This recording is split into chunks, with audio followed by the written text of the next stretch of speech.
આવ્યા છે। સુરતના 135 માંથી 90 વ્યક્તિઓ ગેરકાયદે હોવાનું સમગ્ર તપાસમાં બહાર આવ્યું હતું।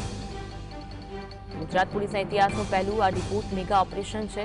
સુરતમાં જે પણ ઘૂસણખોરો બાંગ્લાદેશી ઝડપાયા હતા તે લોકોને મોકલવાનું આયોજન કરવામાં આવ્યું। 300 જેટલા ઘૂસણખોરો હતા કે જે ઘૂસણખોરી કરીને ગુજરાતમાં આવ્યા હતા। ભારત સરકારના સહયોગથી આ ખાસ વિમાનમાં તેમને બાંગ્લાદેશ મોકલવામાં આવ્યા છે।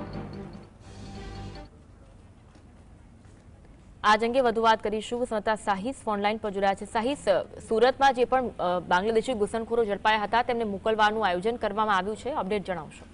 બિલકુલ ચોક્કસપણે જે રીતના ગુજરાત પોલીસના ઇતિહાસમાં પહેલું રિપોર્ટ મેગા ઓપરેશન જોવા મળી રહ્યું છે। 300 ઘૂસણખોરોને ખાસ વિમાનમાં બાંગ્લાદેશ રવાના કરવામાં આવ્યા છે। સુરતમાં 135 માંથી 90 વ્યક્તિઓ ગેરકાયદેસર હોવાનું તપાસમાં ખુલ્યું હતું અને તેમને પણ રિપોર્ટ કરવામાં આવ્યા છે।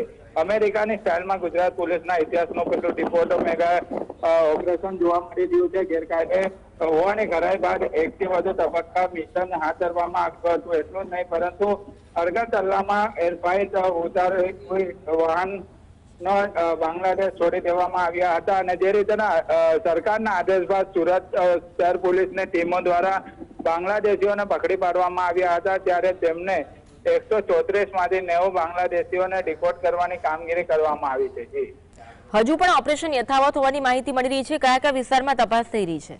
બિલકુલ તે ચોક્કસપણે ઓપરેશન યથાવત છે, કારણ કે અલગ અલગ વિસ્તાર જેમ કે ઊન વિસ્તાર, સચિન જેઆઈડીસી વિસ્તાર અને અલગ અલગ વિસ્તારોની અંદર હજુ પણ પોલીસની કામગીરી જે છે તે કરવામાં આવી રહી છે અને કોઈ પણ આવા બાંગ્લાદેશી મળી આવે તો તેની સામે કાર્યવાહી કરવામાં આવી રહી છે। ખોટા ડોક્યુમેન્ટ બનાવ્યા હોય તો તેની પણ તપાસ જે છે તે કરવામાં આવી રહી છે અને આવનારા સમય દરમિયાન પણ પગલાં લેવા માટેની તજવીજ હાથ ધરવામાં આવી રહી છે। જી, આભાર માહિતી આપવા માટે।